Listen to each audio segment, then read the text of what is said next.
മറ്റെല്ലാ ലീഡേഴ്സിനും അതുപോലെ തന്നെ ശ്യാമള മാമിനും നന്ദി പറയുന്നു. അതോടൊപ്പം എന്നെ ഈ അവസരത്തിലേക്ക് കൊണ്ടുവന്നത് അത്തിക്കകത്തുള്ള ബിന്ദുമാമാണ്. ബിന്ദുമാമിനും ഞാൻ നന്ദി പറഞ്ഞുകൊണ്ട് എന്റെ കാര്യങ്ങളിലേക്ക് കിടക്കുന്നു.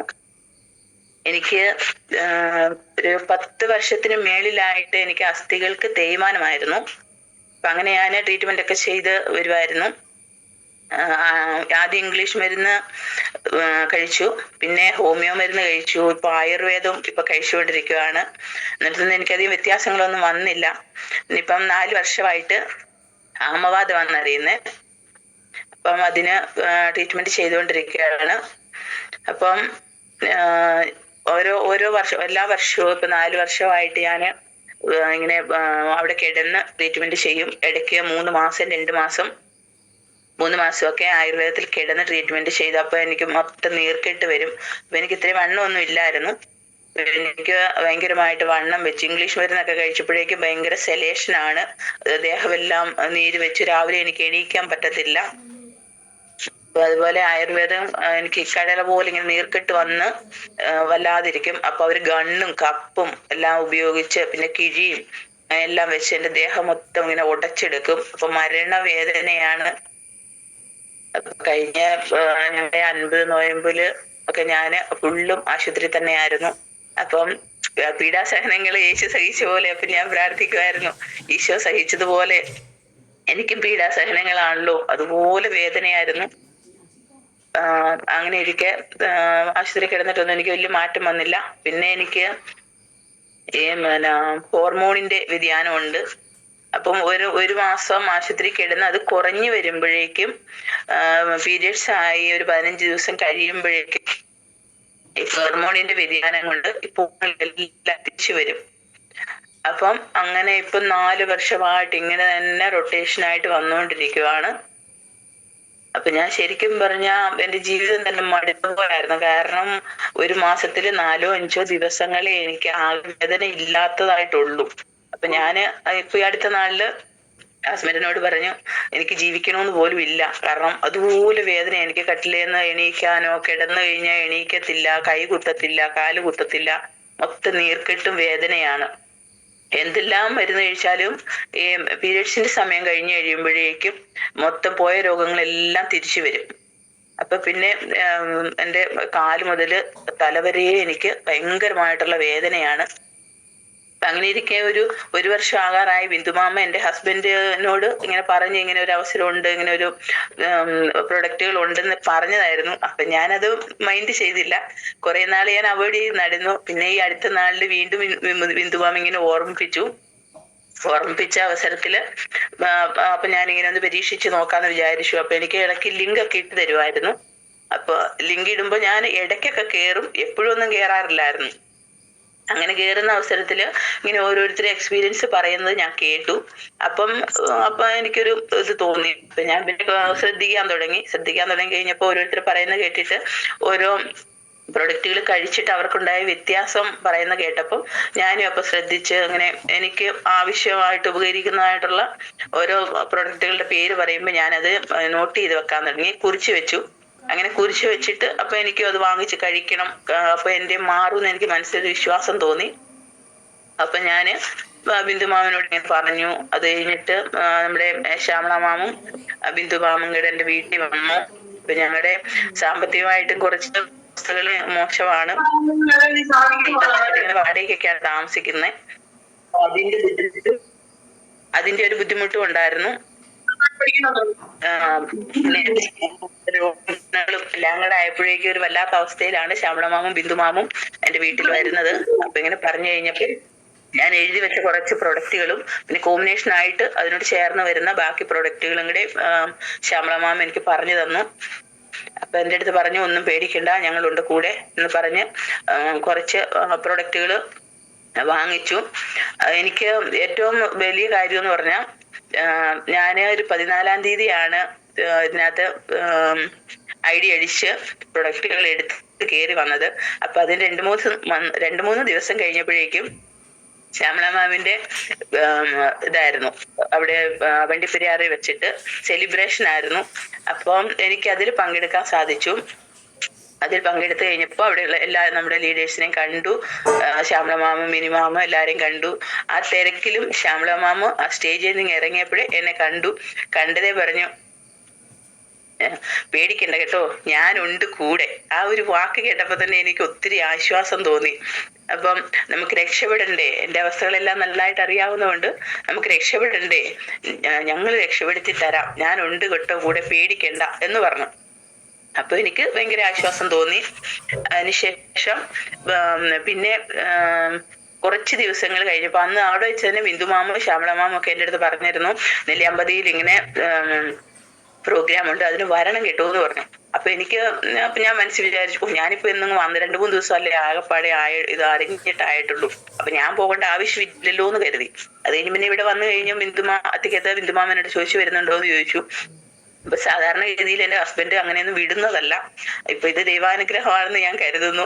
ഞാൻ ഒരിക്കലും പ്രതീക്ഷിച്ചല്ല എനിക്ക് നെല്ലിയാമ്പതി പോകാൻ പറ്റൂന്നുള്ളത്. അപ്പൊ ഹസ്ബൻഡ് ആദ്യമായിട്ട് എന്നോട് പറയാ, വേറെ എവിടെ പോയാലും തടസ്സം പറയുന്ന. അപ്പൊ ആദ്യമായിട്ട് എന്റെ അടുത്ത് പറഞ്ഞു, നീ പൊയ്ക്കോ. നമ്മളിങ്ങനെ വൈകിട്ട് മീറ്റിംഗ് കൂടിക്കൊണ്ടിരുന്നപ്പോ ഹസ്ബൻഡ് തന്നെ അത് മ്യൂട്ട് ഓൺ ആക്കിയിട്ട് പറഞ്ഞു, എന്റെ വൈഫിനെയും വിട്ടേക്കാന്ന് പറഞ്ഞു. അങ്ങനെ എനിക്ക് ഒരാഴ്ചക്കുള്ളിൽ നെല്ലിയാമ്പതിയിൽ ട്രെയിനിങ്ങിന് വരാൻ സാധിച്ചു. അപ്പൊ ആ ട്രെയിനിങ്ങിന് വന്നു. എല്ലാ കാര്യങ്ങളും എനിക്ക് ഒത്തിരി ഒന്നും മനസ്സിലായില്ല, എന്നാലും കുറച്ചെല്ലാം കാര്യങ്ങൾ മനസ്സിലായി. പിന്നെ അവിടെ വന്ന് ഞാൻ ഈ അസുഖമായിട്ടിരുന്ന് പിന്നെ ഒത്തിരി നടക്കാറ് പോലും ഇല്ലായിരുന്നു, ബസ് യാത്ര ചെയ്യൂ അങ്ങനെ ഒന്നും ചെയ്യാറില്ലായിരുന്നു. അവിടെ വന്ന് ഡാൻസ് കളിച്ചു, അടിച്ചു പൊളിച്ചു, നല്ല ഹാപ്പി ആയിരുന്നു. ട്രക്കിങ്ങിന് വരെ പോയി. ചെറിയ വേദനയൊക്കെ ഉണ്ടായിരുന്നു, എന്നാലും കുഴപ്പമില്ലായിരുന്നു. ഇവിടെ വന്നു അതിനുശേഷം ഞാൻ കഴിച്ച പ്രൊഡക്റ്റുകൾ എന്ന് പറഞ്ഞാൽ വുമൺ കമ്പാനിയനും മൾട്ടിഗാർഡ് ബ്ലഡ് പ്യൂരിഫയർ അത് കഴിച്ച ഹോർമോണിന്റെ വ്യതിയാനങ്ങൾക്ക് വേണ്ടിയിട്ട്. പിന്നെ നോവേദന ക്യാപ്സൂള്, നോവേദന ജെല്ല്, ചാമ്പിൻ ഓയില്, മുരിങ്ങ, പ്രോട്ടീൻ പൗഡർ, അങ്ങനെ പ്രൊഡക്റ്റുകളാണ് കഴിച്ചത്. പിന്നെ എനിക്ക് ഒരു ദിവസം രാവിലെ ഞാൻ എണീറ്റ് വന്ന സമയത്ത് ഒരു പല്ല് എനിക്ക് കാണുന്നില്ല. അപ്പൊ അത് കൊഴിഞ്ഞു പോയതാണ്. കൊഴിഞ്ഞു പോയിട്ട് എന്റെ വയറ്റിലേക്ക് ഇറങ്ങിപ്പോയി, അതൊന്നും അറിയില്ല. അപ്പം നമ്മുടെ റെഡ് പേസ്റ്റ് ഉപയോഗിച്ചപ്പോൾ അപ്പൊ എനിക്ക് പുളിയുള്ള സാധനങ്ങൾ കഴിക്കാൻ പറ്റത്തില്ല, കാപ്പി അങ്ങനെയുള്ള സാധനങ്ങളൊന്നും വായി വെച്ച് കഴിക്കാൻ പറ്റത്തില്ല. അപ്പൊ നാക്ക് മുതൽ ഇങ്ങനെ ഇൻഫെക്ഷൻ പോലെ വരുമായിരുന്നു.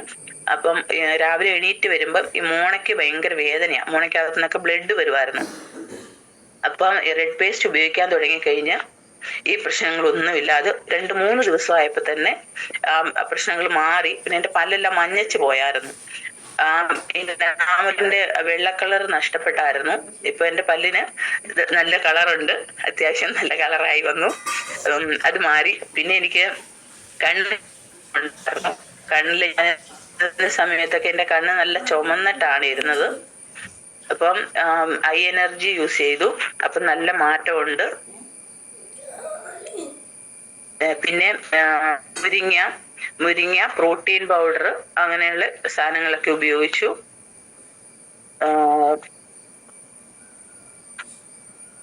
പിന്നെ കഴിഞ്ഞ ദിവസം എനിക്ക് പനിയായിരുന്നു. പനി വന്നു കഴിഞ്ഞപ്പം വേറെ ഇംഗ്ലീഷ് മരുന്നൊന്നും ഞാൻ കഴിച്ചില്ല. കഫ്നില് കഴിച്ചു, അതുപോലെ ബിലോ 37 കഴിച്ചു. അപ്പം എനിക്ക് മൈഗ്രെയിൻ ഉണ്ടായിരുന്നു നേരത്തെ. അപ്പം ഭയങ്കര കഫക്കെട്ടും പ്രശ്നങ്ങളായിരുന്നു. അപ്പൊ ഈ കഫ്നില് കഴിച്ച് തലേ ദിവസം രാവിലെയും വൈകിട്ടും കഫ്നില് കഴിച്ചു. അത് കഴിഞ്ഞ് രാവിലെ എണീറ്റ് വന്നപ്പോ എന്റെ ഈ തൊണ്ടയുടെ ഈ ഭാഗത്തൊക്കെ എന്തോ ഇങ്ങനെ നിറഞ്ഞിരിക്കുന്ന പോലെ തോന്നി. മൂക്കിന്റെ ഈ പാലത്തിന്റെ ഇവിടെയൊക്കെ എന്തോ നിറഞ്ഞിരിക്കുന്ന പോലെ തോന്നി. അപ്പൊ ഞാന് രാവിലെ എഴുന്നേറ്റ് ഇങ്ങനെ ചുമച്ച് ഇങ്ങനെ തുപ്പി കഴിഞ്ഞപ്പോഴേക്കും, സാധാരണ എനിക്ക് ജലദോഷം വന്നാൽ അങ്ങനെ കഫമൊന്നും പോകുകയല്ലാത്ത, ഇതിപ്പോ ഇങ്ങനെ പഴയ കഫം മഞ്ഞ കളറില്, കടും മഞ്ഞ കളറില് പഴയ കഫം ഇങ്ങനെ കിടന്നിട്ട് അത് മുഴുവനും കുറേ അങ്ങോട്ട് പോയി. അങ്ങനെ പോയി കഴിഞ്ഞു. പിറ്റേ ദിവസം മുതൽ എനിക്ക് തലവേദനയും മാറി, കഫക്കെട്ടും എല്ലാം കുറഞ്ഞു. പിന്നെ ഇന്നലെ ഞാൻ അങ്ങോട്ട് പത്തനംതിട്ടയ്ക്ക് മീറ്റിങ്ങിന് പോകാനായിട്ട് റെഡി ആയപ്പോഴേക്കും എന്റെ ദേഹം മൊത്തം അങ്ങോട്ട് ചൊറിഞ്ഞ് തടിച്ചു. അപ്പൊ നേരത്തെ എനിക്ക് ഇങ്ങനെ അമവാദത്തിന്റെ ഭാഗമായിട്ട് എന്റെ ദേഹത്ത് ഇങ്ങനെ ചൊറിച്ചിൽ വരുമ്പം ഇങ്ങനെ ഓരോ വലിയൊരു ഭയങ്കര വട്ടത്തിൽ ഇങ്ങനെ തടിച്ച് വീർത്ത് വന്നിട്ട് അതിന്റെ നടുവ് ഇങ്ങനെ ഒരു ഇതുപോലെ വരും. അത് എന്നിട്ട് പഴുക്കും. അത് കുറെ നാളുകൊണ്ടേ അത് മാറത്തുള്ളൂ. അപ്പൊ ദേഹത്ത് അവിടെ ഇവിടെ എല്ലാം അങ്ങനെ വരാറുണ്ടായിരുന്നു. ബ്ലഡ് പ്യൂരിഫൈയും ഈ പ്രൊഡക്റ്റുകളും കഴിച്ചപ്പോൾ പിന്നെ എനിക്ക് അങ്ങനെ വരാറില്ലായിരുന്നു. അപ്പം കഴിഞ്ഞ 2-3 ദിവസമായിട്ട് കുറച്ച് സാമ്പത്തിക പ്രശ്നം ഉണ്ടായിരുന്നു. 2-3 ദിവസമായിട്ട് ഞാൻ ബ്ലഡ് പ്യൂരിഫൈ ഒന്നും കഴിക്കുന്നില്ലായിരുന്നു. അപ്പൊ അടുത്ത ബോട്ടിൽ പൊട്ടിച്ച് കഴിച്ചില്ലായിരുന്നു. അപ്പം പോവാൻ ഇറങ്ങിയപ്പോഴേക്ക് അപ്പം എന്റെ ദേഹം മൊത്തം അങ്ങ് ചൊറിഞ്ഞ് തടിച്ചു വന്നു, കുരുകുരാന്ന് തടിച്ചു വന്നു. ഭയങ്കര ചൊറിച്ചിലും അസ്വസ്ഥതയായിരുന്നു. അപ്പൊ ഞാൻ പിന്നെ പെട്ടെന്ന് ആന്റി അലർജി ബ്ലഡ് പ്യൂരിഫൈയും കൂടെ പൊട്ടിച്ചിട്ട് 10 ml വീതം കഴിച്ചു. അത് കഴിച്ച് 5 മിനിറ്റ് കഴിഞ്ഞപ്പോഴേക്കും തന്നെ എന്റെ ചൊറിച്ചിൽ മാറി. പിന്നെ സാവകാശം പൊങ്ങി വന്ന കുരു പോലുള്ള അതെല്ലാം മാറി. ഇതാണ് എന്റെ അനുഭവങ്ങൾ. അത് കഴിഞ്ഞിട്ട് പിന്നെ ഞാൻ 35,000 രൂപ അടുത്ത് ഞാൻ പർച്ചേസ് ചെയ്തു. ആദ്യത്തെ തന്നെ നമ്മുടെ കവചപ്രാശം ആദ്യത്തെ റൗണ്ടിൽ തന്നെ എനിക്ക് 24ാമത് ഞാൻ വിൻ ചെയ്തു. പിന്നെ കുറച്ച് സാധനങ്ങൾ വാങ്ങിച്ച് പർച്ചേസ് ചെയ്തു. ആദ്യമായിട്ട് ഒരു പെൺകൊച്ചിന് പീരിയഡ്സിന്റെ ഭയങ്കര പ്രശ്നങ്ങളായിരുന്നു, ഭയങ്കര വേദനയായിരുന്നു അവൾക്ക്. പിന്നെ അവര് നേഴ്സാണ്. അപ്പം കൊച്ചിന് ഭയങ്കര ടെൻഷനാണ്. അവളിപ്പോ പഠിച്ചുകൊണ്ടിരിക്കുക. അപ്പൊ എക്സാം ഒക്കെ വരുന്ന സമയത്തും ഓരോ പ്രൊസീജിയേഴ്സ് ചെയ്യുന്ന സമയത്തും എല്ലാം അവൾക്ക് ഭയങ്കര ടെൻഷനാണ്. അപ്പം അവക്ക് ഉമൺ കമ്പാനിയനും ബ്ലഡ് പ്യൂരിഫൈയും വൈറ്റ് കൊടുത്തു. പിന്നെ ഒരു ചേട്ടന് മുട്ടുവേദനയാണ്, വർഷങ്ങളായിട്ടുള്ള മുട്ടുവേദന. അപ്പൊ ആ ചേട്ടന് മുട്ടുവേദനയ്ക്ക് നോവേദന ക്യാപ്സ്യൂളും ജെല്ലും കൊടുത്തു. പിന്നെ നാൻസിയും കൊടുത്തു. ചാമ്പിൻ ഓയിലും കൊടുത്തു. പിന്നെ ഒരു ചേച്ചിക്ക് മുട്ടുവേദനയും ദേഹത്തൊക്കെ വേദനയുണ്ട്. അപ്പൊ ചേച്ചിക്ക് ചാമ്പിന് ഓയിലും നോവേദന ജെല്ലും കൊടുത്തു. അപ്പൊ ക്യാപ്സ്യൂള് കഴിക്കണമെന്ന് പറഞ്ഞു. അപ്പൊ ചേച്ചിക്ക് കുറച്ച് സാമ്പത്തിക പ്രശ്നം കൂടെ ഉള്ളതുകൊണ്ട് അപ്പൊ അത് അധികം വാങ്ങിച്ചോളാന്ന് പറഞ്ഞു. പിന്നെ മായ എന്ന് പറയുന്ന ഒരു ചേച്ചിക്ക്, പുള്ളിക്കാരി ക്യാൻസർ രോഗിയാണ്. അപ്പം അവർക്ക് 95 കൊടുത്തു. പിന്നെ ദേഹത്ത് മൊത്തം വേദനയുണ്ടെന്ന് പറഞ്ഞു. അപ്പം ചാമ്പിന് ഓയിലും കൂടെ കൊടുത്തു. പിന്നെ 3 പേർക്ക് ഭൂവസ്ത്ര കൊടുത്തു. പിന്നെ അതിന്റെയൊക്കെ റിസൾട്ടുകൾ വരുന്നതേ ഉള്ളൂ. ഞാൻ 1 മാസമായിട്ടുള്ളൂ ജോയിൻ ചെയ്തിട്ട്. പിന്നെ ജോയി എന്ന് പറഞ്ഞ ചേട്ടന് കാലിന് വേദനയായിട്ട്, എൻ്റെ അച്ഛന്റെ കാലിന് വേദനയാണ്. അപ്പം ചാമ്പിൻ ഓയില് കൊടുത്തു. അതുപോലെ രതീഷ് എന്ന് പറഞ്ഞ പാലിയേറ്റീവ് കെയറിൽ ഉള്ള ആളാണ്. പുള്ളിക്കാരന്റെ അരയുടെ താഴേക്ക് തളർന്നു പോയതാണ്. അപ്പം ആ ബാക്ക് സൈഡിലായിട്ട് വലിയൊരു വൂണ്ടുണ്ട്. അതിൽ നിന്ന് ഇങ്ങനെ, അത് ഒത്തിരി വർഷങ്ങളായതാണ്. അപ്പൊ ആ വൂണ്ടിൽ നിന്ന് ഇങ്ങനെ ബ്ലഡും വെള്ളം പോലെയൊക്കെ എപ്പോഴും വന്നുകൊണ്ടിരിക്കുവാണ്. പക്ഷെ ആള് ഓട്ടോയൊക്കെ ഓടിക്കുന്നുണ്ട്. അപ്പൊ ഇങ്ങനെ ഇരുന്ന് ഇങ്ങനെ ഇറങ്ങുമ്പോഴേക്കും ആ മുറിവ് ഒരിക്കലും കരിയത്തില്ല. ഇപ്പൊ ഞാൻ വൂണ്ട് ഹീൽ കൊടുത്തിട്ടുണ്ട്. പിന്നെ ആൾക്ക് കിഡ്നി സ്റ്റോൺ ഉണ്ട്.